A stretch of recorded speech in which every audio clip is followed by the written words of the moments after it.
వి gold trusted gold buyers మీరు తాకట్టు పెట్టిన బంగారాన్ని విడిపించి ఈ రోజు ఉన్న మార్కెట్ ధరకు కొనబడును. డంప్ యార్డ్ తెచ్చి మా నెత్తిన వేయద్దు అంటున్నారు. మా నల్లవెల్లి ప్యారానగరు మా గుమ్మడిదల మండలం అంతా ఆగమైపోతుంది. ఆ డంప్ యార్డ్ ఇక్కడ వేస్తే మా భూగర్భ జలాలు కలుషితమైపోతాయి. ఈ చుట్టుపక్కల పర్యావరణం దెబ్బతింటుంది. మా పిల్లల ఆరోగ్యాలు దెబ్బతింటాయి. మాకు లేని రోగాలు వస్తాయి. ఆ నర్సాపూర్ చెరువు ఇవాళ పర్యాటకానికి చిరునామాగా ఉన్నటువంటి నర్సాపూర్ చెరువు రేపు పూర్తిగా కలుషితమైపోతుంది. మాకు ఈ గుమ్మడిదల మండలమే ఆగమవుతుంది కనుక ఈ డంప్ యార్డు వద్దు అని మీరు అంటున్నారు. నిజానికి గతంలో కూడా మీరందరూ కూడా అప్పుడు నా దృష్టికి మైపాల్ రెడ్డి అప్పుడు ఎమ్మెల్యే గారు కావచ్చు, మీ ఇక్కడ ఉండే మా గోవర్ధన్ రెడ్డి సీనియర్ నాయకులు కావచ్చు, మాజీ సర్పంచ్ నరసింహారెడ్డి గారు కావచ్చు, వీళ్ళందరూ వచ్చి ఇక్కడ వద్దని నాకు చెప్తే అప్పుడు నేను ప్రభుత్వంలో మాట్లాడి దీని పనులను ఆపించి అది ఇక్కడ జరగకుండా మేము చేసినాం. కానీ ఇప్పుడు ఎట్లా చేస్తుందంటే ఏదో ఎమర్జెన్సీ లెక్క అర్ధరాత్రి 12 గంటలకు వచ్చి ఊర్ల మీద పడి 100-150 మంది మగోళ్ళని ఎత్తుకపోయి సంగారెడ్డిలో పోలీస్ స్టేషన్లో పెట్టిండ్రు. ఒకటేసారి దొంగలు ఊరి మీద పడ్డట్టు 1000 మంది పోలీసు వాళ్ళు, 400-500 టిప్పర్లు రాత్రికి రాత్రి పనులు చేసి ఈ మొత్తానికి ఈ డంప్ యార్డ్ను పెట్టేటువంటి ఒక కుట్రను ఈ కాంగ్రెస్ ప్రభుత్వం చేస్తూ ఉంది. మీరు ఎక్కడైనా ఊర్లు లేని కాడ, ప్రజలు లేని కాడ, ఎవరికి ఇబ్బంది లేని కాడ పెట్టాలి. ఇక్కడే మీరు ప్రజల్ని అడగలే, ప్రజల అభిప్రాయం తీసుకోలే. ఏమనంటే 2008లో రాజశేఖర రెడ్డి గారు ఉండగానే పెట్టినాం, అది అప్పటిదే 2008కేలు ఉన్నది అని చెప్పి కొత్త కథలు చెప్తున్నారు. ఇది ఎప్పటిదా అప్పటిదా, ఎవరు పెట్టినరు ఎందుకు పెట్టినరో కాదు, ప్రజల అభిప్రాయాలు కనుక్కోండి. గుమ్మడిదల రైతులు అంటే ఆదర్శవంతమైన రైతులు, బంగారం లాంటి పంటలు పండించే రైతులు సంగారెడ్డి జిల్లాలో గుమ్మడిదల రైతులు. ఇక్కడ కూరగాయలు కానీ, పండ్లు కానీ, పాలు కానీ ఇక్కడ అద్భుతంగా మంచి పంటలు తీసేటువంటి రైతులు ఉన్నారు. 6 కాలం కష్టపడే మంచి రైతులు ఉన్నారు. ఇవాళ ఈ రైతులందరూ ఏం కోరుకుంటున్నారంటే మా నెత్తిన ఈ డంప్ యార్డ్ పెట్టకండి, మా ప్రజల్ని బతకనియండి అని చెప్పి ఇక్కడ ప్రజలు కోరుకుంటా ఉన్నారు. అందువల్ల మేము ప్రభుత్వాన్ని డిమాండ్ చేస్తున్నాం, తక్షణమే ఈ డంప్ యార్డ్ను రద్దు చేయండి. ఇంకెక్కడన్నా దూర ప్రాంతంలో ప్రజలకు ఇబ్బంది లేని చోట ఈ డంప్ యార్డ్ను ఏర్పాటు చేయాల్సిన అవసరం ఉంది. రేవంత్ రెడ్డి వచ్చిన తర్వాత లగచెర్ల చూసినాం, మొత్తం పోలీసు వాళ్ళని పెట్టి భూములు గుంజుకొని గిరిజన రైతులను జైళ్ళల్లో పెట్టి బలవంతంగా భూములు గుంజుకునే ప్రయత్నం చేసిండు.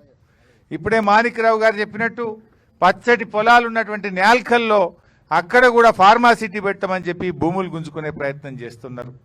ఇవాళ మా గుమ్మడిదల మీద పడ్డారు. అయ్యా రేవంత్ రెడ్డి గారు, మా గుమ్మడిదలను మరో లగచెర్ల చేయకండి.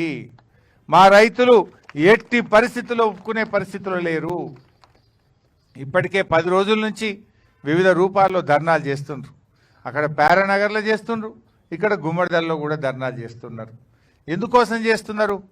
ఇదంతా రేపు మా పిల్లల భవిష్యత్తు దెబ్బతింటుంది, మా ఆరోగ్యాలు దెబ్బతింటాయి, మా పంటలు దెబ్బతింటాయి, మా భూములు దెబ్బతింటాయి, మా చెరువులు దెబ్బతింటాయి, మా భూములు దెబ్బతింటాయి, మేము ఆగమైపోతామని చెప్పి ఇలా వద్దంటా ఉన్నారు. నువ్వు ఆలోచించి వెంటనే ఈ నిర్ణయాన్ని వెనక్కి తీసుకోవాలి. ఏంది పోలీసు వాళ్ళు ఏంది ఇందిరమ్మ రాజ్యం ఇందిరమ్మ రాజ్యం అంటావు. వెనకట ఇందిరమ్మ ఎమర్జెన్సీ పెట్టిందట, ఇప్పుడు కూడా ఒక ఎమర్జెన్సీని తలపించే విధంగా ఉన్నది గుమ్మడిదల. 1000 పోలీసు వాళ్ళ, 2,000 పోలీసు వాళ్ళ, ఊళ్ళే మంది ఎందరు ఉన్నారో పోలీసు వాళ్ళకి అంతమందిని పెట్టిండ్రు. ఏం పద్ధతి ఇది? అంటే నువ్వు పోలీసులను పెట్టి భయపట్టిస్తా అనుకుంటున్నావా? ఇదేమన్నా ఎమర్జెన్సీ రాజ్యమా? ఇదేమన్నా మిలిటరీ రాజ్యమా? ఇది ప్రజాస్వామ్య ప్రభుత్వం. నిన్ను ఓట్లేసి గెలిపిస్తే మా నెత్తి మీద డంప్ యార్డ్ పెడతావా? ఓట్లేసిన పాపానికి ప్రజల్ని మోసం చేస్తావా? ఏ ఒక్కటి నువ్వు అమలు చేసినావు ఇప్పటిదాకా? మహిళలకు మహాలక్ష్మి 2,500 అంటివి ఇవ్వకపోతివి, ముసలోళ్ళకు 4,000 పింఛనంటివి రాకపాయే, రైతులకు రుణమాఫీ అంటివి సగం కూడా కాకపాయే. ఏది నువ్వు చేసిన పని? బస్ ఒకటి పెట్టినాడు, గదొకటే, ఇక గది తప్పేమి లేదు. అందులో కూడా పంచాయతీలు. ఇక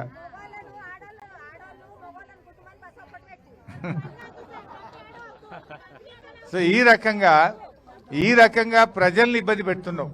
సో ఇప్పటికైనా మా గుమ్మడిదల అక్కా చెల్లెళ్ళు, అన్నదమ్ముళ్ళు, మా రైతుల అభిప్రాయాన్ని గుర్తుపెట్టుకొని తక్షణమే ఈ డంప్ యార్డ్ను ప్రజలకు ఇబ్బంది లేని చోట, గ్రామాలు లేనటువంటి చోట రైతులకు ఇబ్బంది లేని చోట పెట్టాలి తప్ప ఇక్కడ ఈ గుమ్మడిదలలో ప్యారానగర్లో పెట్టొద్దని ప్రభుత్వాన్ని మేము కోరుతా ఉన్నాం.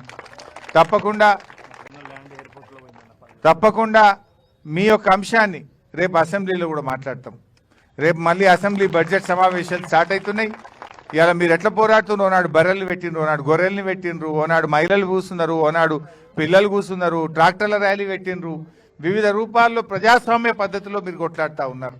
మీ పోరాటాన్ని రేపు అసెంబ్లీలో మాట్లాడతాం, ప్రభుత్వం మీద ఒత్తిడి పెంచుతాం. ఎయిర్ ఫోర్స్ వాళ్ళు కూడా చెప్తున్నారు, ఇట్లా ఎయిర్ ఫోర్స్ ఉన్న కాడ 10 కిలోమీటర్ల చుట్టూలో డంప్ యార్డ్ పెట్టద్దు, మా విమానాలకు పక్షులు అడ్డం వస్తాయి, మాకు ఫ్లయింగ్ జోన్ ఎఫెక్ట్ అవుతుంది అని ఎయిర్ ఫోర్స్ అకాడమీ వాళ్ళు కూడా చెప్తున్నారు. ఎయిర్ ఫోర్స్ వాళ్ళు కూడా ఇక్కడ డంప్ యార్డ్ పెట్టొద్దు అని చెప్పి కలెక్టర్ గారికి లెటర్ ఇచ్చిండ్రు. మరి ఎయిర్ ఫోర్స్ వాళ్ళు పెట్టినా కూడా నువ్వు స్పందించవా? ఇవాళ ఈ గుమ్మడిదల వాళ్ళు అప్పుడే ఎయిర్ ఫోర్స్ దిండిగల్ అకాడమీ పెడితే వీళ్ళ భూములన్నీ పోయినాయి. ఆ రోజుల్లో 15,000 ఎకరాల భూములు పోయినాయి. ఆ ఎయిర్ ఫోర్స్ అకాడమీ పెట్టి అట్లా పరిశాన్ చేస్తుంది. ఇప్పుడు మళ్ళా డంప్ యార్డ్ పెట్టి ఉన్నోళ్ళను బతకనియకుండా ఇట్లా పరిశాన్ చేయబట్టిరి. సో ఇప్పుడు ప్రజల అభిప్రాయం చూసినా, ఎయిర్ ఫోర్స్ అకాడమీ అభిప్రాయం చూసినా, ఏ రకంగా చూసినా డంప్ యార్డ్ ఇక్కడ పెట్టడం అనేది శ్రేయస్కరం కాదు.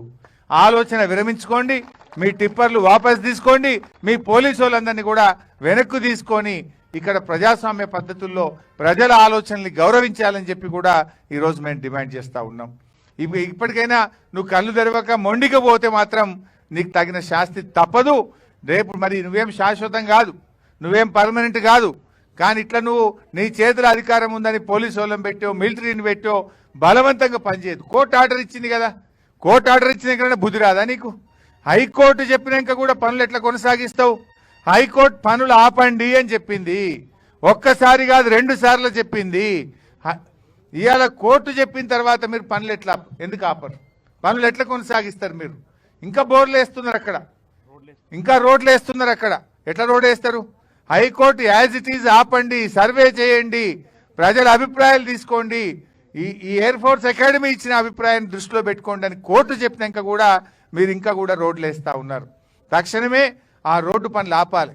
నేను అడుగుతున్న జిల్లా కలెక్టర్ గారిని, రేపు మీరే బాధ్యత వహించాల్సి ఉంటుంది. రేపు కోర్టు నిన్నే హైకోర్టుకు పిలుస్తుంది. రేపు కలెక్టర్గా హైకోర్టు ఆర్డర్ను అమలు చేయకపోతే ఆ బాధ్యత కలెక్టర్ గారి మీదనే ఉంటుంది.